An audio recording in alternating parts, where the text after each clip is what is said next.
I am now going to reintroduce officially. I guess we had to have our own White House correspondent interrupt us with a call. Colonel Mark Hall, the newly appointed Colonel of the New Hampshire State Police. Thanks for being here, Colonel. Thank you for having me, Jack. Good morning. Well, you're a gracious guest. First of all, I hate to say it's kind of a big deal, right? When you join the state police, you can tell us when you joined. Did you ever think you'd be head of the organization? I never did.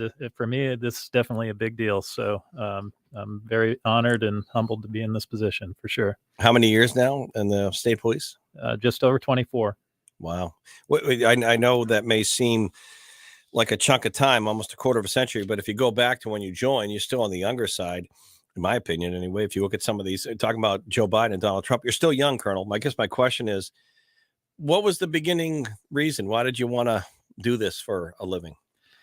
Well, it started at a young age for me.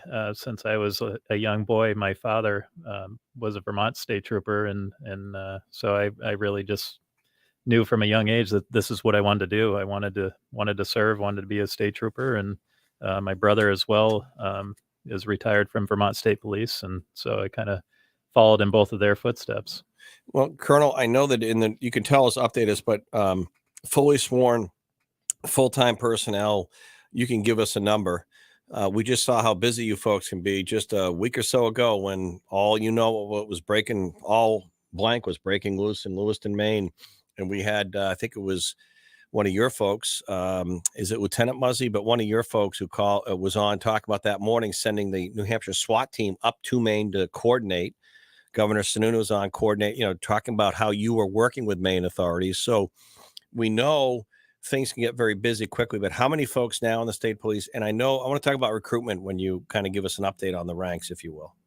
So right now we're at about a 20 to 22% vacancy rate for the sworn members. So that's a big priority for me right now, is to try and fill those gaps that we have on the ground. The boots on the ground is where we need to get those people in. Now, is that the biggest gap? We've had your folks on for a year or so. I remember, I think it was then Lieutenant Davey, now Captain Davey, when he was in recruitment, sort of first talking to me about this. That seems like a big number of openings in an organization like yours. I think anything over 10% would be a big number. Am I right? It is. It's been a challenge for us for the last couple of years. We've really made a push to actively recruit, but we've also had a lot of, resignations and retirements over the last couple of years. So it's been hard for us with attrition to try and make gains. So, but right now we've got a good sized group that just came through our process, and we're hoping to, hire quite a few for the next two academy classes that are coming up at the beginning of the year. So that's going to help us reduce that. Colonel Mark Hall, our state police segment. By the way, I think you're aware of this. Of any commercial network of stations, I think this is the only weekly dedicated segment on public safety and law enforcement in the country on any group of stations that I'm aware of. And so I appreciate your blessing this, because I think it's a great way for all of law enforcement, really, and the public safety folks to sort of share their stories, their human stories of why they do what they do. So thank you, Colonel. Thank you. Thank you for supporting us. And we appreciate being able to have this segment to get the public, let them be able to understand, what some of our members are doing each day. Well, Colonel, I want to come back to the recruitment, though. What do you attribute? You mentioned mentioned people retiring.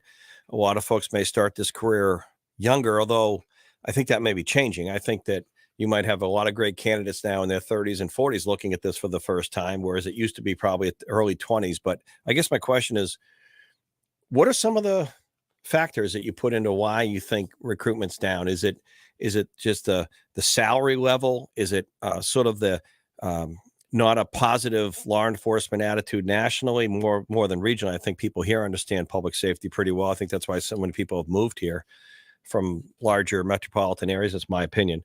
But what is it? Why are you sort of seeing this drop in recruitment when I personally think it's such an honorable, noble career of public service? Well, I think it is, Jack. It's a number of things that contribute to the lack of interest in law enforcement. I think you're right. The national sentiment over the last couple of years is definitely decreased our pool. But I would say those that aren't in law enforcement, for the people that are, we know that here in New Hampshire we have a lot of support for law enforcement and public service and what we do. So the pay is also, there's a lot of jobs that are available out there in the private sector that is it's difficult to compete with that in public service.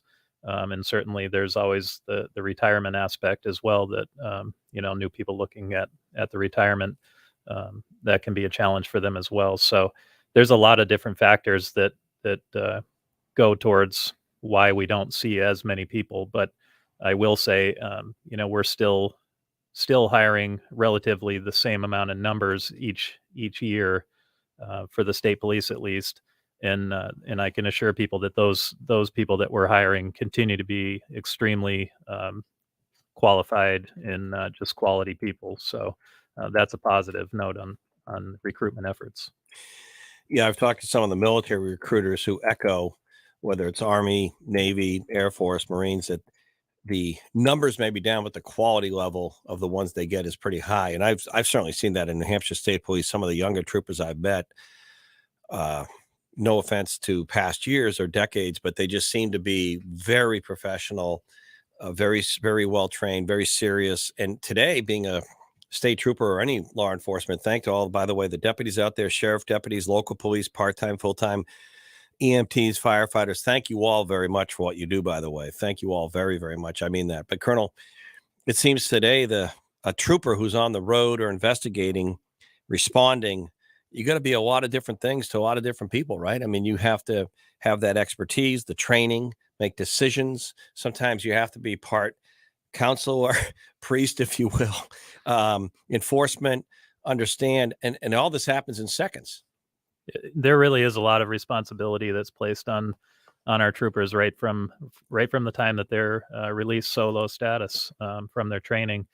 There's depending on what area you go, mostly throughout the state, they're taking on more and more work, and really, we've become the backstop to law enforcement around the state. And so our troopers are expected to really handle a lot of roles, and many of them that we didn't see 5, 10 years ago that they're responsible for now. But again, they're always there to answer the call, and our folks do a tremendous job at serving the public.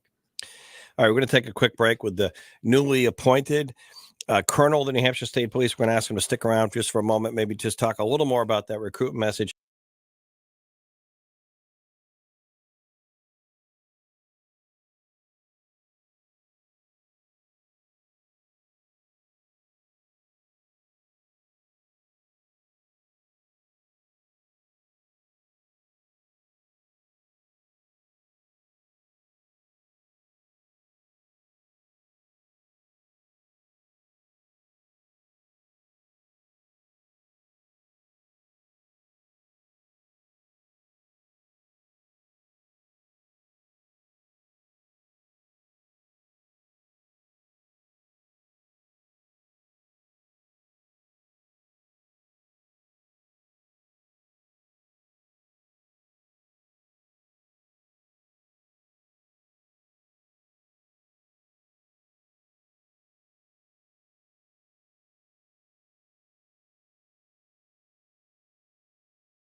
When did you become colonel?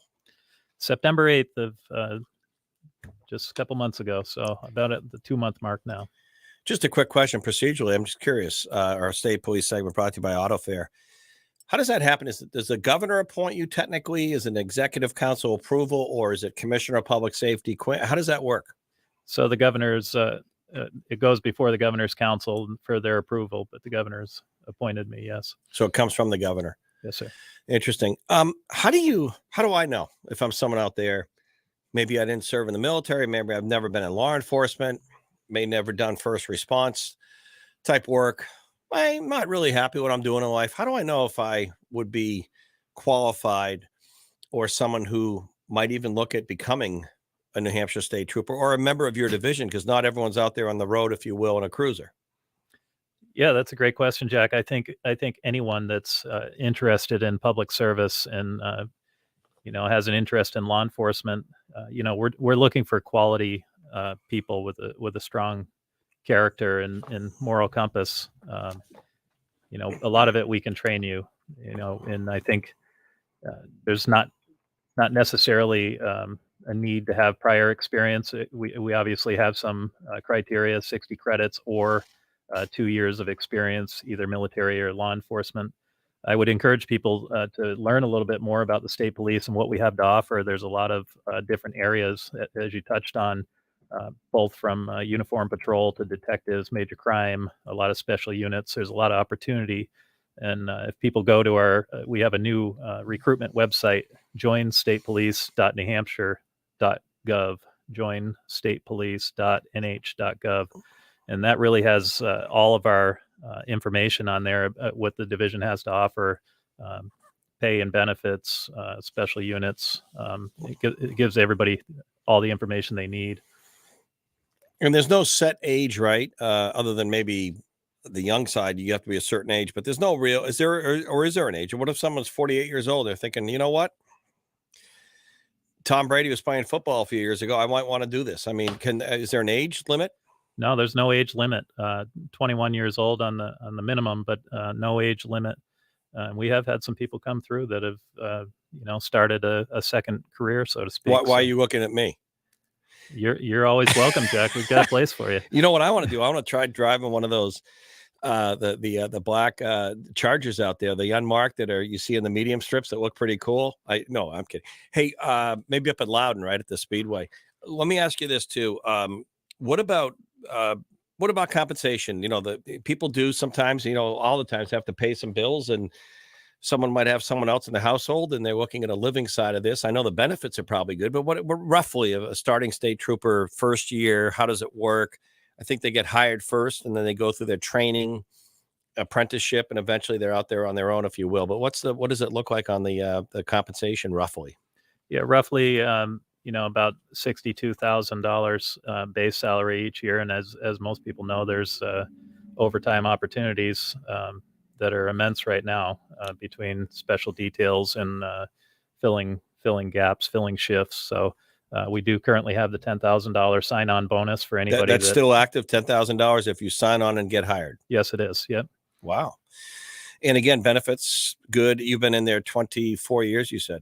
Yeah, we have some of the best benefits in the business, and our health insurance is outstanding, and we the costs are very low, so that's always a benefit when it comes to compensation as well. But our benefits are outstanding and really second to none. And let me ask you this question before I let you go, Colonel. Again, Mark Hall, thank you for the time.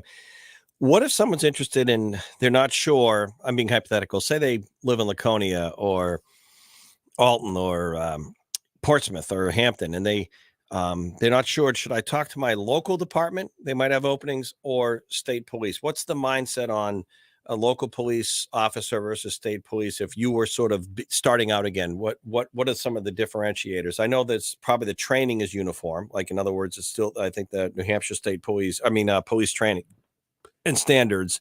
But what about what are some of the differences that would separate someone being a full-time local officer and a member of the state police?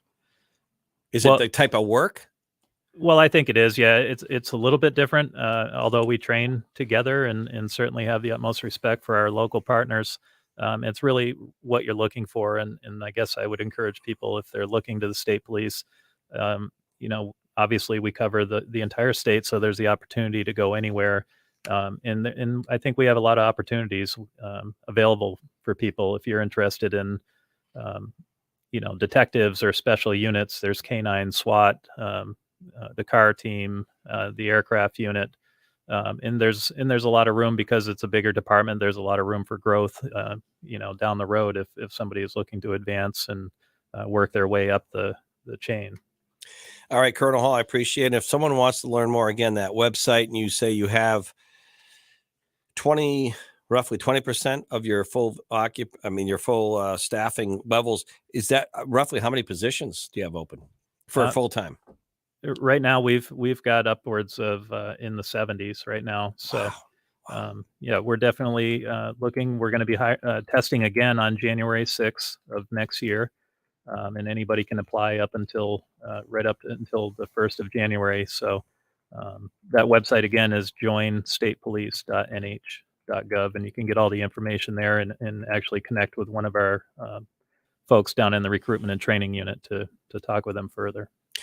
Well, I appreciate it. Colonel Mark Hall, New Hampshire State Police, the new colonel, which is officially, and as you saw last week in Maine, when they were dealing with the situation in Maine, in other states the same. In Massachusetts, the colonel is, officially the head of the New Hampshire State Police. That's the rank. Colonel Hall, thank you. We thank our friends at AutoFair as well, and best of luck to all your team out there and all people in public safety. And I mean that sincerely. I think you'd echo those, Colonel. Yesterday I was tied up on 101 West coming in for a good half hour, and unfortunately I learned later that it was a fatality. I think we had one person lose their life that yesterday morning. And Colonel, very quickly, we can touch upon this because I don't know where the fatalities are at on the highways, but I wanted to mention EMTs, firefighters, local police, state police. Thank you all for what you do, and I mean that. But sometimes when people are impatient on the highway and you're slowed up for some reason, I always think about this. And someone who was close to me pointed this out once. What's slowing you down up ahead is that person may not be going home tonight. So your 5 minutes or 10 minutes of being held up on the highway for your safety. Sometimes when people get a little bit let's just say irresponsible and want to like speed down the breakdown lane, chill out a little bit, because your people are responding to a pretty serious situation, because there was a loss of life yesterday, and I know fatalities, one's too many, but it's pretty serious stuff, right? It is. It is. We've had 3 fatalities over the last 2 days. We're at 112 deaths on our roadways throughout the state of New Hampshire so far this year, up until the end of October. So that's 112 people that have lost their lives. So and families affected. That's right. And I would just ask people to recognize that, slow down out there. The speeds are dangerous. There's a lot of careless driving out there on the roads. I'm sure everybody sees, but it's certainly not worth somebody's life to increase those speeds to get to where you need to go just a couple minutes quicker, or make a situation worse. You just had a trooper a few weeks ago. We had the state police updating on this, doing a construction safety detail. I think it was down in Londonderry with the lights on, and I think it was broad daylight in the afternoon. Some motorists just plowed right into that because they didn't move over or pay attention. Right? That's correct. Yeah, the trooper was hit. How's the trooper doing? He's doing well, fortunately. But it was a reminder of 2 years ago, October 28th, when we lost Staff Sergeant Jesse Sherrill to a similar incident. So, we just ask that people slow down, move over for the emergency vehicles out there, and certainly, try to just reduce those speeds and drive a little more carefully. Well, I saw that cruiser from this particular accident. I'm like, oh, this person, the trooper, and I couldn't believe they're okay. All right. Thank you, Colonel Mark Hall, for your time. Brought to you by the State Police and AutoFair. Back on Good Morning New Hampshire, the Pulse of Nature on a beautiful Thursday morning. Jack Heath, J-Dog, the illustrious one on the boards. He's still